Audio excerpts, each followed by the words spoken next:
I'm saying within the body of Christ, what if the men of God were functioning and thinking more like a platoon of warriors, the way we're designed to be?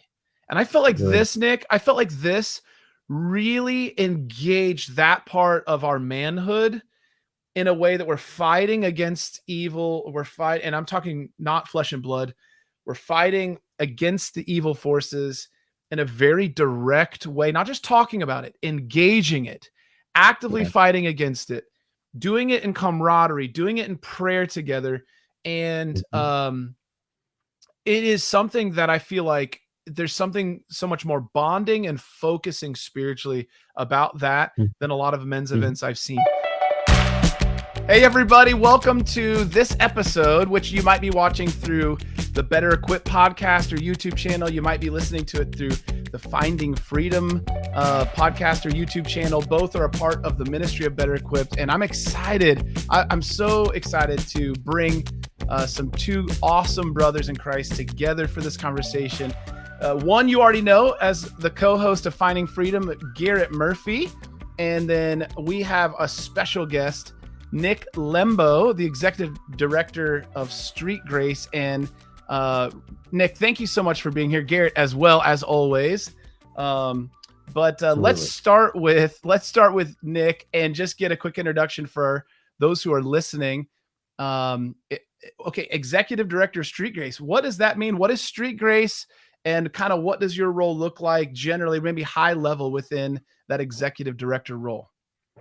Yeah, Street Grace is an organization based in Atlanta. They have offices in Houston and also in Nashville.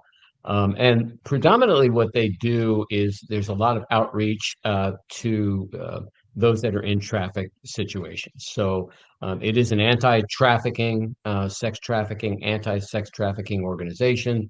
They provide a lot of services to those that are coming out of the life, and a number of counselors. They provide ongoing support for them in a number of different ways. It's just tremendous with that.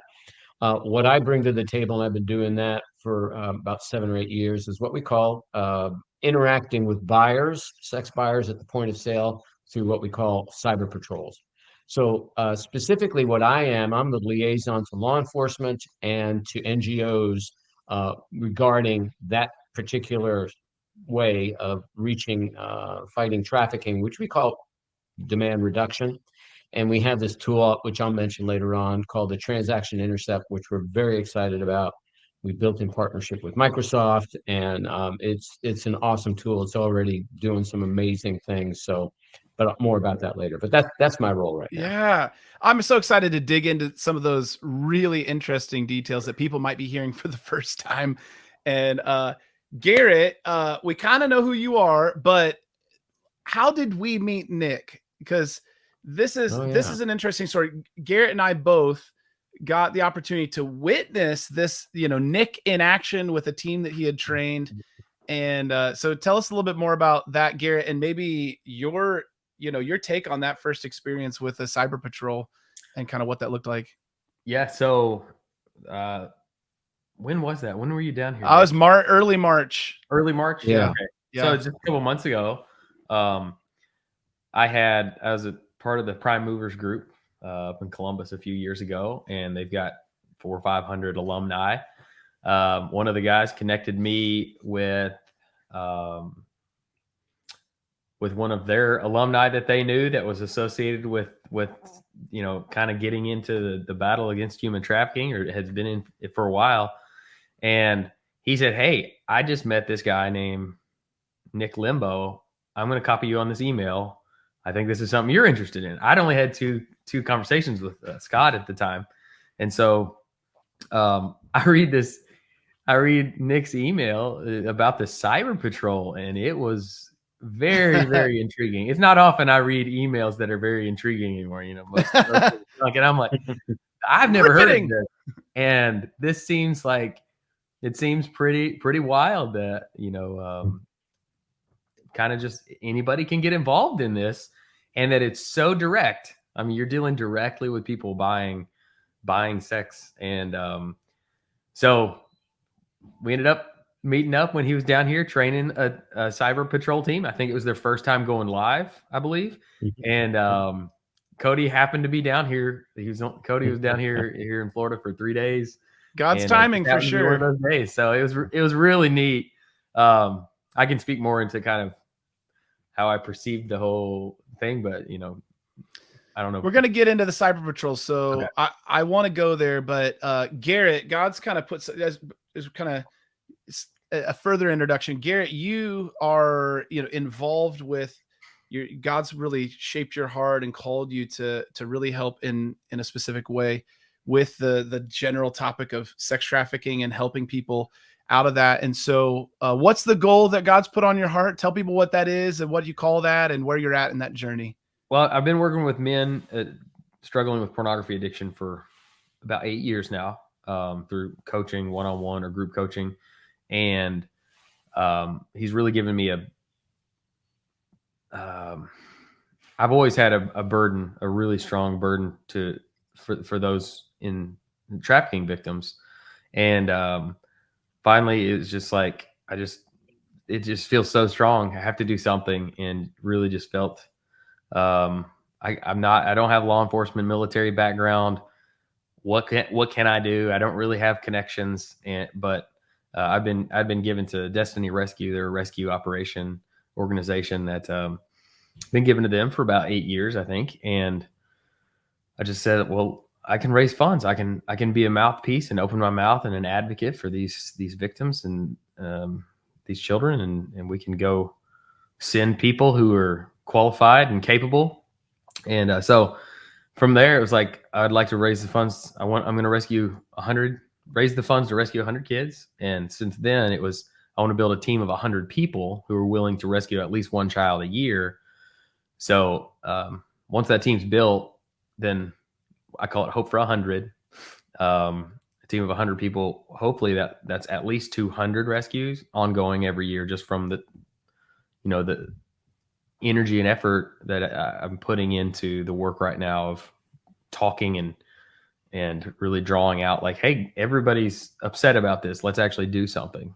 And that's important. So again, we're going to dive in deep, but obviously if you're listening in, the topic today, as you might have read on the title, is this: how do we engage the topic of sex trafficking in our world, and what is it, like, what is the problem, and then how are different ways that we're trying to meet that? And these are two great examples of different ways and the things they're even aware of.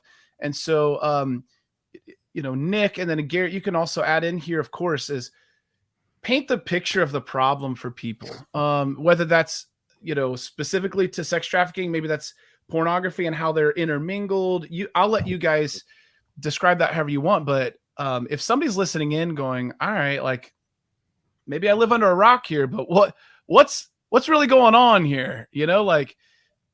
Help people really understand kind of the sobering reality of what's at stake here, what's really going on right kind of underneath our noses. Nick, what you think on that one? Yeah, I'll just start, and Garrett, you pipe in, particularly with the pornography.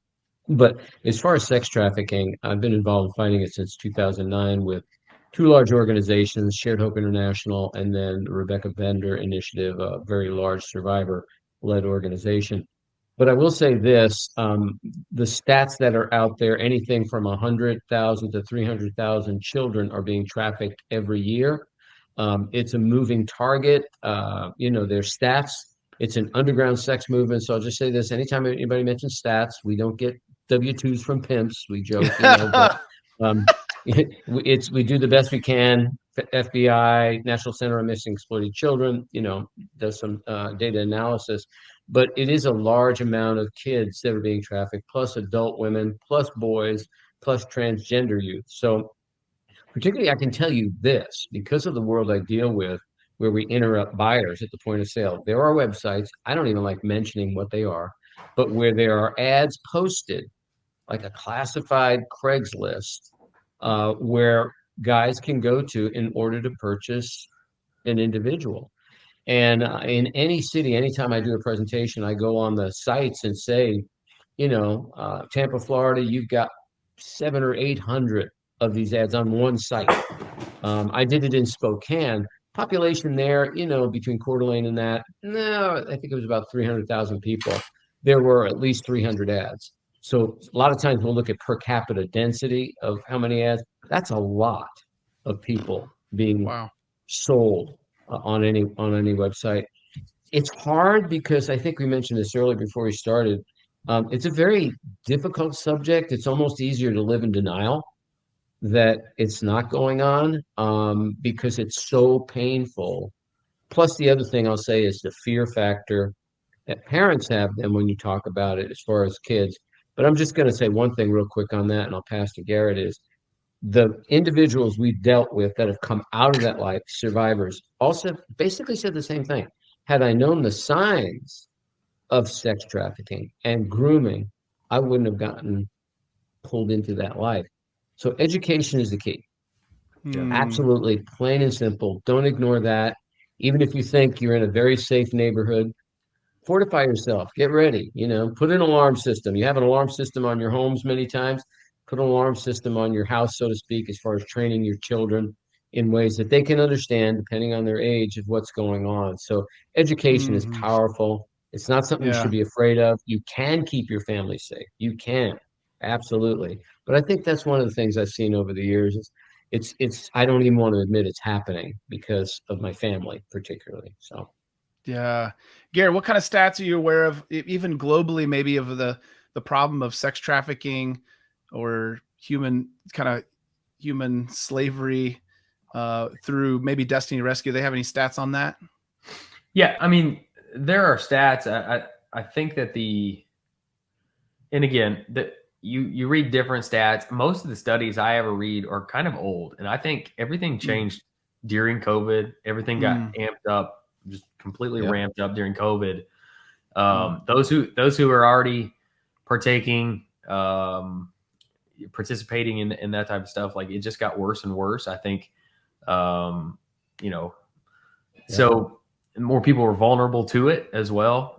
So people, there were more victims that I think entered into that market, whether they were groomed or chose to. But I think pornography in relation to human trafficking, I know from experience and especially from working with so many, you know, once you give yourself over to the flesh, once you're in the darkness and kind of get comfortable there or just numb there, like anything's possible. And I've met so many men, heard so many stories, and almost all, most of the stories of men that were caught purchasing sex or would admit to purchasing sex.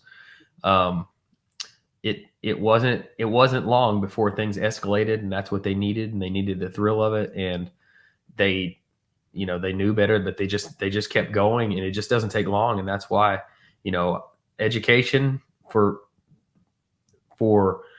youth, for Christian men, for families, for anyone that you may think looking at pornography on the internet is harmless socially, but that it moves pretty quickly. Our flesh just always desires more and more, and there's no satisfaction. And so, that's something that we want to just promote stopping it. Deny yourself, repent of it, and turn away, flee from it, run from it. And so, because it's that demand. There are many Christian men that are participating in buying, sex as well. I don't know if Nick has any statistics on that, but yeah, they're so closely related. It's just creating demand, because a lot of the Mm. people that are being trafficked, there are videos and images of them being sold, and that's a big part of the whole Hmm. process and cycle. So, Yeah. Yeah, I'll throw this out just real quick. As far as the connection between sex trafficking and pornography, Mm. absolutely is. There's a website. It's not a Christian one, but it's good. It's called Fight the New Drug, and they've got a yeah. video on there and you can get it on YouTube, that talks about, and these are two survivors are mentioned, and my wife and I know them very, very well. Their names are out there. So Jessica Crisp and Lexi Smith, were trafficked as young children, and all photographed and all pornography sold to different websites. So guys have no clue when they're clicking on those websites. They are looking at an individual, oftentimes, that has been trafficked. This is not, she wants to pose and make some money. Yeah, I'm sure that happens. But listen, I'm telling you, I know this from survivors. They were photographed. So when you're clicking on there, you think it's an innocent world. You're feeding right into that demand, then for more, for guys to then take more photos of these girls. So it's not an innocent gesture, even in that.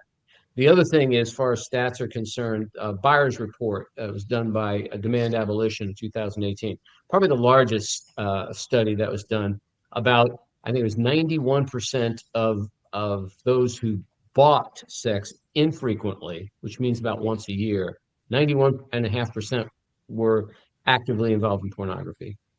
Those that were buying sex, it was 86.5, which is interesting. It dropped down a little bit because now they had the real thing, and those were I very see. high frequency buyers. And that's at least they're buying at least once a month. As far as men that are buying, again, it's moving, I've read different stats, but in the US, anywhere from 6 to 10% of men have purchased sex within the year.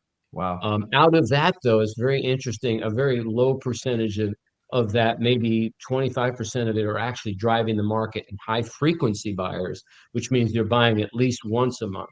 So it's a low percentage of men, but they are actively buying. But inextricably, you cannot say pornography doesn't have an effect on it. In that study, it's called an accelerant. It's like pouring gas on the fire.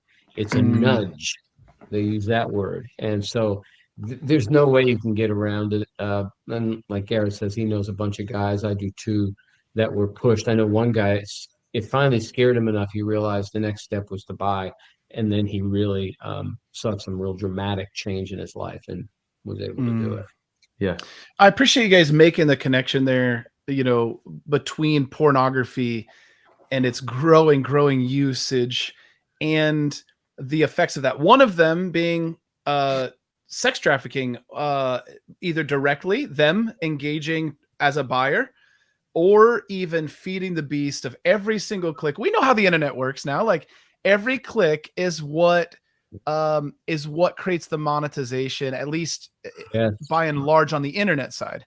And so maybe that's not an ad, but every click of a website, every view, that's how people know, do they have value for advertisers?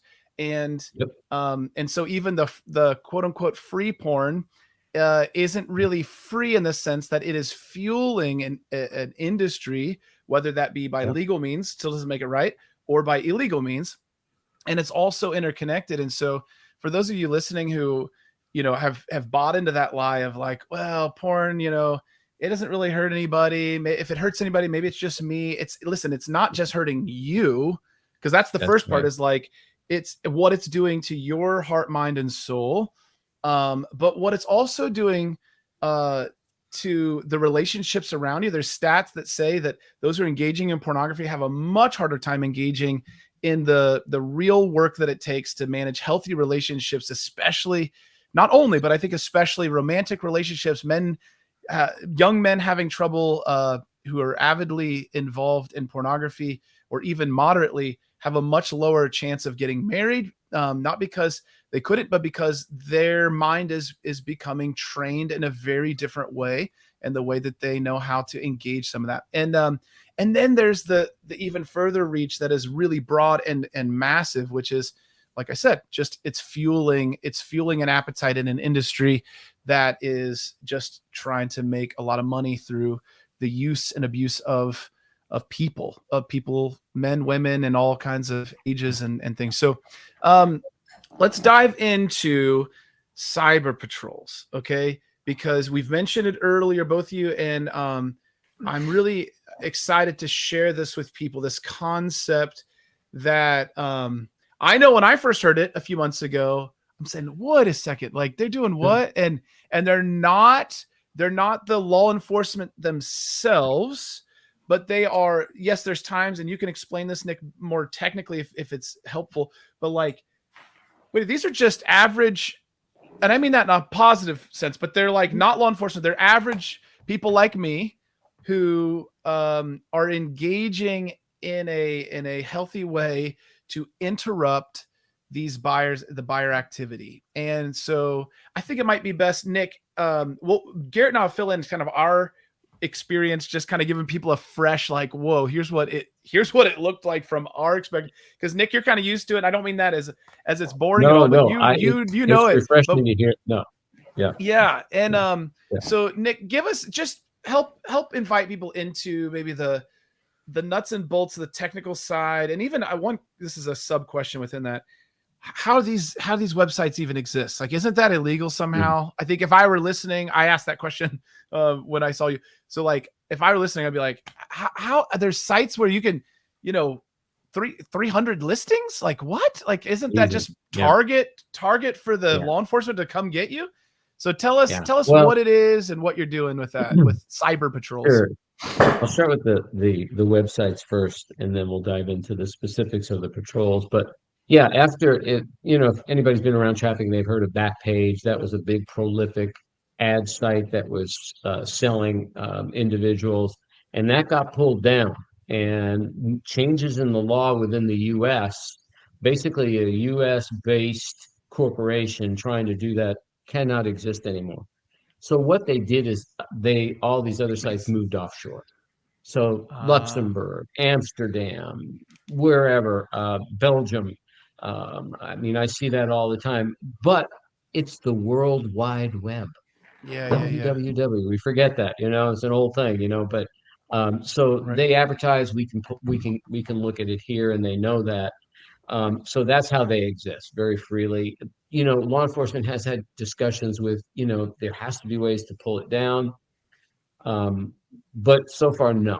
But it works to our benefit because we find these guys that way. I mean, it's a yay boo. It's almost like, just leave it there, we'll get them. But on the other side, there are people that are objectifying and selling individuals, which is a horrible thing. So I don't know if that answers your question with that. Yeah, no, I mean, it's interesting because it's just like them talking about TikTok, right now in the news, and it's sort of like you can ban it. How do you really police that? And so it's similar in the sense of when you're working with a global situation, and something that there's workarounds for about everything. So, all right, so what then does a cyber patrol do in that space? Because you guys start literally, I don't know what the word would be. Posing is what I would call it. I mean, advertising. Decoy. We call it decoys. That's a great word. Decoy. Tell us about the decoys. Decoy ads. And I'll just say this: we have a very organized system. It's not just guys are thrown into something.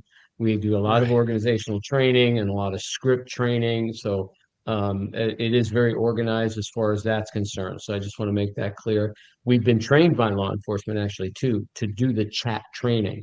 So as the decoy, so we know our parameters. We have some, the lingo we use and so on. And you're not doing it alone either. That's huge. No, never alone. We do it in groups. Never alone. It's a dark, disturbing work. You can tell though we have fun with it because you've got to have a warped sense of humor a little bit, or the dark humor, because some of it is laughable. I mean, and you guys saw that. But anyway, but yes, we do that together because we find it real healthy. And, we know this as guys. Women can get together and they'll talk. We'll get together. We'll talk about where do you work, what sports you like. Okay, see you later, But this really builds a camaraderie and a depth between guys that is always enjoyable for me, and then builds an accountability, with individuals. But yeah, so we post the ads as decoys, and then guys reach out to us. We pretend to be that girl, the decoy, until we sense that they want to purchase. When they offer a dollar amount to us, they've shown intent. When they show intent, then we go into action with some of our script dialogue, which is your information is being recorded. It can be shared with law enforcement. Here's some things you need to know. You're involved in human trafficking. Or do you know that these women you're attempting to have sex with are being forced by pimps? Pimps keep 100% of the money. These women are being forced against their will. We at that moment we look to see if we can crack some humanity. And I say that because there are some guys there that you'll never get through to. And there are some guys that, yes, they know they're doing something stupid. And you created an accountability at that moment. So if we can crack some humanity, then you say things like, and again, there's some prescriptive, but guys develop their own kind of savvy way of talking. But, do you have daughters? Do you have sisters? Do you have any women in your life? Would you like to see them being sold 5 and 10 times a night? And then push to that reaction. Again, the whole thing is to give them information at that time. And then we do have a website. It's called notlove.org that we can send them to, which has got a map of the U.S. They can click on it for therapeutic links, if they do want to seek help. So that's on the one side, education. There are guys that are so disturbed, we're never going to get through. Law enforcement has asked us, if somebody's really disturbed and wants to do something publicly, give that information to us, because we're collecting phone numbers and any data we can pull, kind of as a confidential informant. I had one, for example, a guy in Tucson, Arizona. He told this one young lady that he thinks is a decoy, that he wants to do something publicly in front of her. Meet me at a 7-Eleven in the back near the dumpsters at this time and this place. Well, thank you, sir. We never say who we are. Take that. I gave it to, because we do work with law enforcement. I use that term loosely. We don't work with them or work for them, but we share our information with them. Yeah, right. And then that detective I know drove down to Tucson, gave it to a Homeland Security agent, and they went after that guy. Sometimes we get pimps who think we're girls and they want to recruit us into their world and to work for them. That's always fun too, because we just lay low, pump them for information and pass that on. And that has led to some arrests too, which is fun. So there's kind of a gamut of things that we experience and that we use our talents for. But yeah, I'm always interested. It's kind of fun to hear. I'd love to hear what you guys thought, because you're there. I usually don't have that. I'd almost like to have you guys, with me sometimes when I talk about it. This is what it looked like, so yeah. Please. So Garrett, invite us into that. I'll share after you, but Garrett, your take on, hey, we walk into this guy's house and there's these guys sitting at a kitchen table. Nick's there kind of overseeing it. What's going through your head throughout that process? Yeah. I mean, Nick, is there any sort of like anything we're not supposed to disclose or say? There's no, I think you're pretty good. They're on computers. I should have said that. Maybe right. Everyone's on a laptop. I'll kind of describe that. So we walk in. I think you're fine.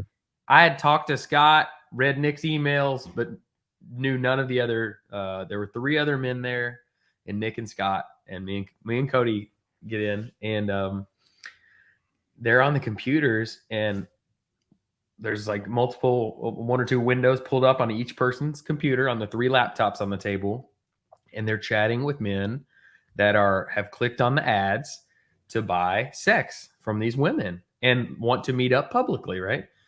And so we're just sitting there reading these messages, and the patrol, the 3 guys at the table, they've got their scripts for, if they say this, maybe say these, use the right lingo or they'll know or whatever. And some of the, it was, when we showed up, before we showed up, it was just like, is this going to be too dark to handle? Like that was, I have to start by saying that it's like having no clue.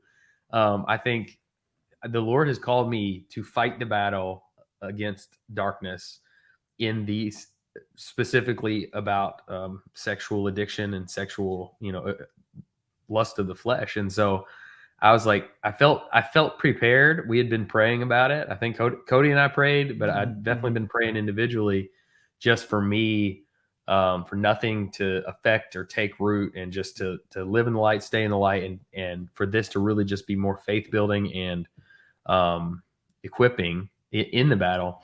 And so when we went in and we saw this, it was just so interesting that it was a group of men, just these casual guys, most probably in their 50s and 60s, pretending to be prostituting themselves like in the chat.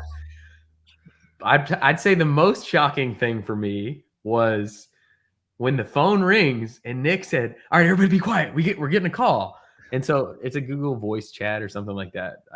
It's a temporary number, I think, that the law enforcement sets them up with. And so they get this call and we're like, what? Like we weren't expecting anything. And so Nick takes the call and says, "Are you looking for one of the girls?" I think the first guy actually did respond, and he said, "Yeah, did I call the wrong number or something?" I can't remember. And Nick has his script memorized about, and you can share that if you want to, but to simply go into, these girls are being trafficked and they're not getting any of the money, and you're contributing. And so anyway, throughout that time, it was just constant. These guys were chatting with different people just constantly, and really, I guess Nick can speak more into what they're trying to do in that, if you want to speak into that. But, some of them were very direct. Some of them seemed to want to chat more. Some of them, you could see they were on to the conversation and they just completely drop out. But while we were there, we got to witness one of the guys responded to the text of, "Hey, we're not." I can't remember what the script says there, but he pretty much said, "We're not who you think you are. You do realize that what you're doing is illegal," and something like that, and starts talking to him about what he's doing is illegal and wrong, and that there's help out there. And I can't remember all that he did, but the guy kept engaging, and it was just so. I would just think every single person would just click, be done. Like, yeah, you gave them a scare, you interrupted what they were trying to do. There was some fear there, but in the short time that we were there, we were able to see someone actually interacting about saying, "You're right. I shouldn't be doing this." And, I can't remember all the things that they were talking about, but he kept going in that conversation, knowing he was talking to a guy that was trying to interrupt the sale or the purchase. Mm-hmm. And, but as we were there, it got more and more comfortable, and I started to understand how kind of the beauty of, three men who are giving up their most of their Saturday to as an advocate for those involved in human trafficking, and with a heart for the men who they thought maybe there's still hope for them to. I mean, there's always hope, I think, but maybe this interruption will be enough for them to reflect and look at their life and turn around and make some changes, and hopefully find the Lord or seek him again, whatever that might take, and to truly repent of that. And so being able to see what we saw and be in that, it wasn't as dark and scary as I had thought. I walked away feeling, just really, I don't know, really moved by what you're doing, and specifically by those three men who said, "Yeah, we'll do it. We'll do a cyber patrol," and just willing to give their time and their lives to help the men, but also just the broad for human trafficking victims who are kind of out there on those ads. So overall, it was just, if anybody's listening around the Port Charlotte, Florida area, I would like to lead one of these groups. I haven't put one together yet, but I'm talking to Nick about it. And he only asks, one week or one time a month, if you could do it one time a month, something like that, I think. And, but it was, there's darkness to it, to realize these guys are doing this around this area at 10 o'clock in the morning. I remember Cody asking, "These guys are doing this at 10 in the morning." It's like, it's probably their day off work. And, it's like people drink before 5 p.m. too, or just, I'm saying, it's just, So I want to start back to the beginning when Garrett calls me. I'm still up here in Ohio. He's like, "I know you're coming down, but I just got this email and I've got this thing," and neither of us had experienced it. And this isn't what we're getting, isn't direct information from Nick. So this is not a reflection of Nick and his ability to communicate it. But I'll speak for myself. It might be true for Garrett as well, but I'm thinking all right, are they so are they setting up a raid? Are we, is this some guys with some law enforcement, or is this just vigilantes? that are like doing this stuff online, and then they're just like busting down a door, and Nick's flying through with his Superman cape, and pretty quickly I realized like, no, it's not that, at least not in that specific way, like you might see in a movie or even hear about, different people doing through in the sex trafficking world, maybe especially overseas. But I was excited no matter what. But the reality, I was blown away with the professionalism, the technology, the safeguards, the accountability that took a very, very dark situation, a very, very dark world, and made it something that even as you're interacting it in some very real ways, I wouldn't call it for the faint of heart, but it made something very seedy not feel as seedy because it was done in the light. It was done in a very careful and controlled way. But then that allowed the men and us there to engage our humanity, to invite people to crack into their humanity. And I felt like, yeah, I mean, there were people who just call, hang up. There's people who chat, and then they just kind of wanted to get to the punch pretty quick, but not really show all their cards. And then you've got other people, like Garrett said, that at the end, and I want to be clear about this, but it traded contact information, again, with a specifically controlled email address that is not just this guy's personal email address, to continue the conversation in a much healthier way and be an encouragement and support to this guy who really showed a level of like momentary sobriety that you want to see be more long lasting. And but I mean, just to paint a picture for people listening, and it could be in a lot of different settings. So Nick, I'm sure you've seen this take place in, I'm making this up, but a church building lobby, to a basement, to a living room, to a patio. I'm sure it can take place, but it was just like, this one was in the Florida burbs in a beautiful home. There's like a beautiful spread of food and fruit, the best chili, one of the best chilies I've ever had. And a beautiful view. And like, but they're like engaging this together. And I just think, man, so here's the thought as I walked away from this, and Nick, this might be interesting to you, and hopefully for those listening. I was thinking, isn't this like what men's groups should be doing? Like, I mean, I feel like, and I'm not dogging like all the things that men's groups do, and I've been a part, I've even planned events in the past,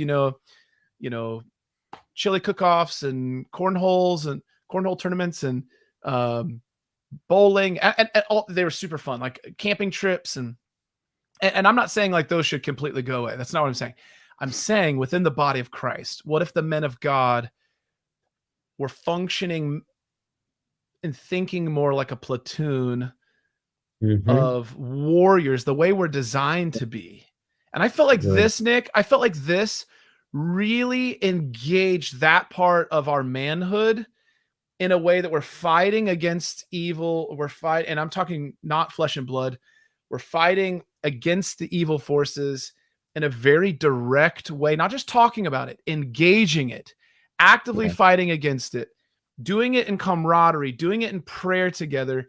And it is something that I feel like there's something so much more bonding and focusing spiritually about that than a lot of men's events I've seen.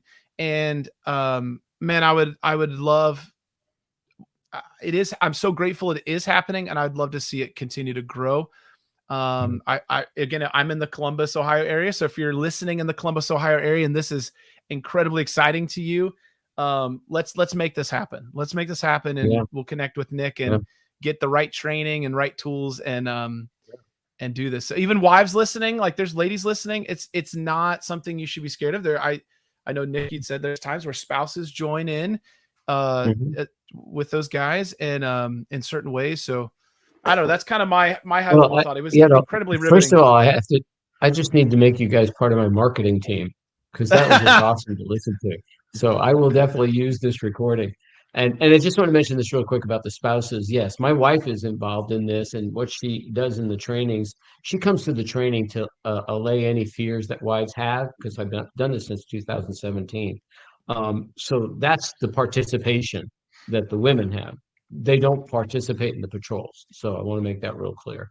Okay, It's gotcha. Yeah, definitely not for women to be involved with right, in that way. right. But yeah, you make so many good points. And Garrett, just when you were talking, and Cody, just, understanding the fight trafficking, we've got people that are doing the rescues, and we have to have that. We have to people that are doing the prevention. But what really got to me is, and I think you're right. I'll just say this, a warrior's heart, that you've got to get to those that are driving the market, and those are the men. And that's a really difficult thing to do. And so when this opportunity came up, it was like I was ripe for it, because Mm, I had the heart like you guys. I want to get to men. I've always been involved in men's groups, in having real honest, raw discussions with guys. That's part of my background from the old Promise Keepers years. But when I saw this opportunity, it was like, wow, Jesus, this is the gospel. Yeah. And part of me wasn't prepared for it, because it's like, wow, I've got to talk to these guys. You know what I mean? When you're in the church, you've got this four-wall mentality protecting you. And now all of a sudden I'm going out there. And I was yeah. not a Christian. I was the old Jesus people, Jesus Revolution movie, if you ever saw that. That's where I came from. So I had an Okay. old life, and it weren't good. But, after you get saved, after a while, you're just so separated from it.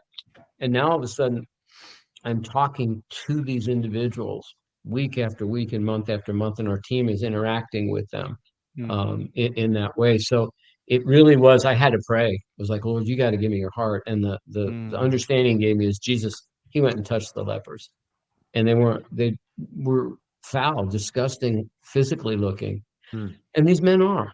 And there are guys, again, I run into very disturbing situations. I'll just say this, I don't want to get lost on it, but pedophiles, that's a whole different world that I cannot relate to. I want to jump through the screen, because I got granddaughters. This guy thinks we're 14 years old.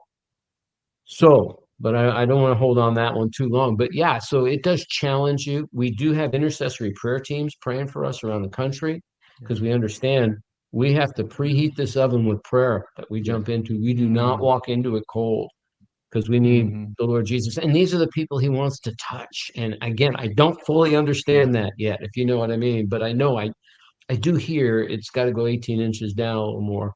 And I'm doing it a while, but I still realize it has to, because your first reaction is you can't relate, which is good, but God's called us to do this. So I think the warrior mentality to fight through the Yeah. morass and the stench of a battlefield, because if you Hmm. ever talk to, those who've been Yeah, downrange, that's what it's like, you right. know. I think that's what it is. But God protects us, and we have fun Yeah. doing it. And again, it is a band of brothers after a while that you develop that teamwork. So Yeah. I think there's Yeah. there's such a level. I don't know the three men on that patrol team, but there is such a level of me that related to the men on the other side of the screen. The yeah. buyers of my flesh wants what it wants, and it will be very. Back when it was searching for it on the internet all the time, it was very direct with what it was looking for. And they were being very direct with what they wanted or how much they'd pay for it. And it Mm, was relatable in that way of saying, if you let your flesh, control, be in control, it will just say, this is what I want. This is what I'm willing to do for it. Let's meet at this hotel or in this parking lot or whatever. It was very relatable, but it was also very, I remember the times I got this was early on in the internet world, that you'd get a virus and your computer would like lock up or crash or whatever. And it's like, what am I gonna, this is my mom's computer she gave me for college, or, or what am I going to tell my wife? Because if I take this to mm, get fixed by the people we know, they go to the college, like I'm going to be exposed because I mm, got this because I was on pornographic websites. And it's just like, it puts you in this panic. And there's like, um, you know, such fear that you're like, I better not do that again. I'll play it safe. And yeah. that lives for a short time until that only lasts for a little while. But I believe there's a real personal connection in what you're doing. You guys off that, and you've got success stories.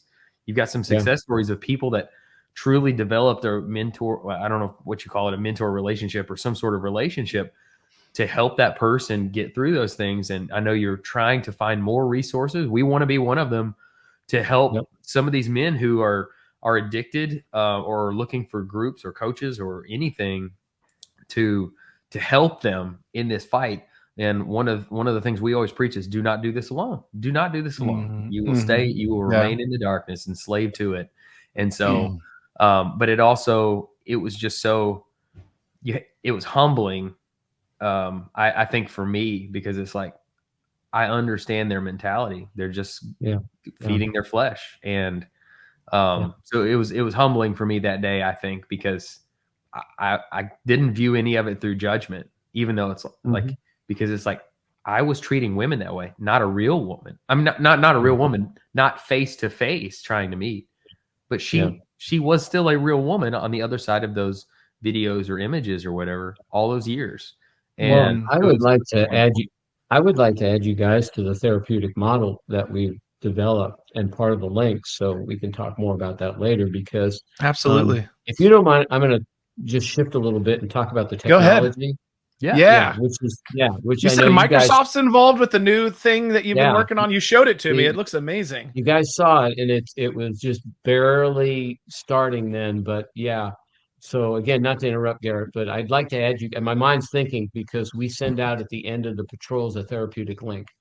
And so I think maybe we could add you guys to that US map, maybe Florida and Ohio. Thank you. So about a year and a half ago, our CEO of Street Grace, Bob Rogers, reached out to Microsoft engineers and said, we want to develop this chatbot system where we'll interact with buyers. We want to offer it to law enforcement. We're offering it free of charge, but we want some help. The VP, I think, that he talked to said, let me get back with you. When he got back, and I don't remember the exact number, but he said, you know what, a month later, I've got a number of engineers all over the world that are willing to build this thing free of charge if you just promise it's not going to collect dust on a shelf. And Bob said, no, we've got a number of agencies, law enforcement agencies, that want this. So they have developed this. And I would say it's the best use of AI that I could possibly imagine. I know there's a concern, and there should be, about AI. But what I've seen, and now working with these developers, it's really in the hands of those that are using it.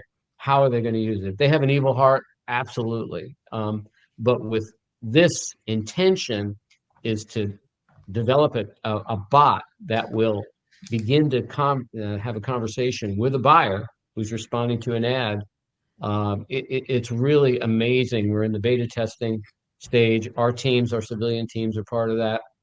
And but the best part of this is, I call it augmented intelligence, because the bot begins the conversation for us, but then we can take the conversation over. We literally hit a button called take control. And then we're in control. The bot's out of it. We gather, again, the information, or we have those kind of conversations that you guys saw. So law enforcement is thrilled about this, because it will help them. Those that don't have detectives or large staff, it can gather information for them. And depending on how we develop it, it can become actionable intelligence, even if it's just the bot related. So, it's kind of fun to watch this thing develop. We were talking to the developers and just saying, there is this urban legend, and if buyers are listening to it, it's good that they're listening to your podcast anyway. But there's an urban legend that guys feel like if they say to a police officer, "Are you law enforcement?" that they literally have to acknowledge it. Well, they don't. But the buyer thinks that, and we get that a lot. Are you law enforcement? We're not, but still, even if it was a detective, they don't have to say that.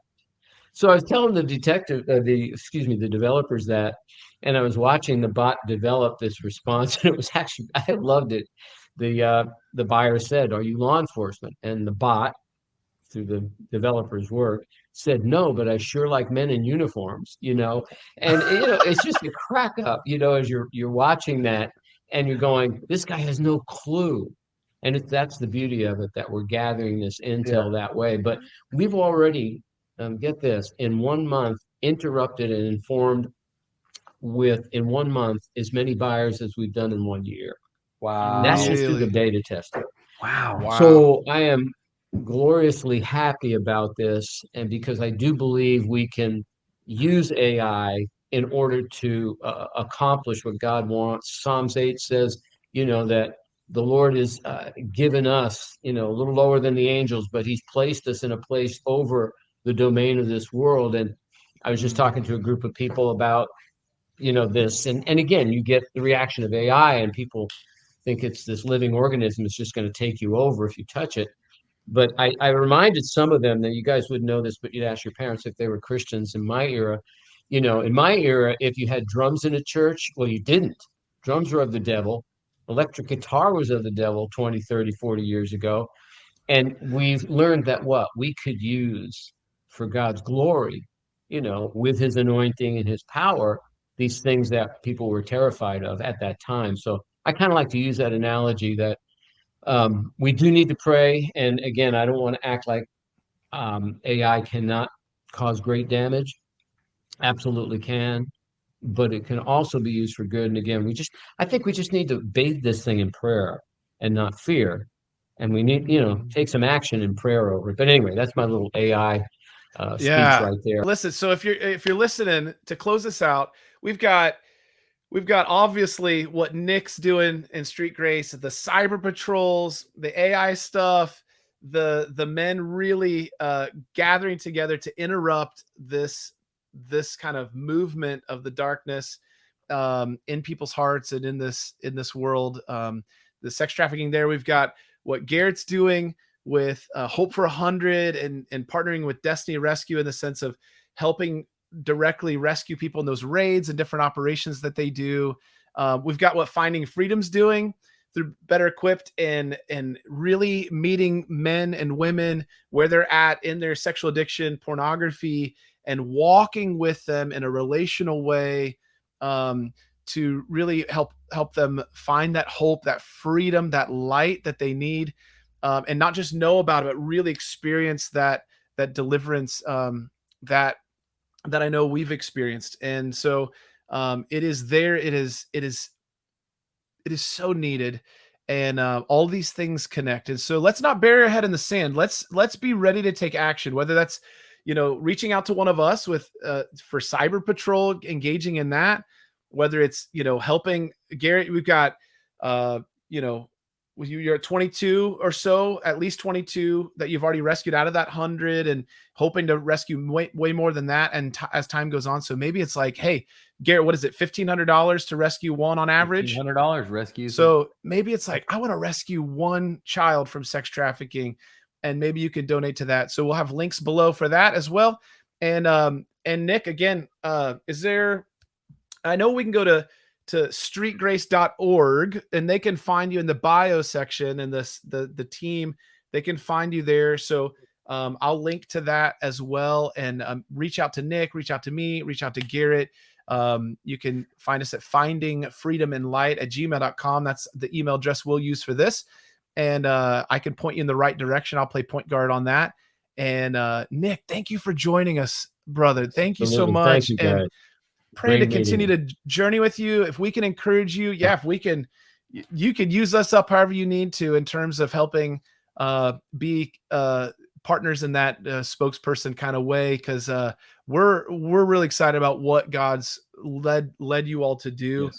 And praise God that he brought that exposure in our life. And I pray that this exposes more people to ways they can take action. There's many ways. Don't sit. There is something for everybody. There are ways for every single person, men and women, to take action and fight back the darkness with the light, the grace, the truth of Jesus. And so don't sit back idly by. Don't let ignorance be bliss. There are people who need this. We need this. Other people need this. Make sure that you take action, take a next step, reach out to us, and we'll see you on the next episode.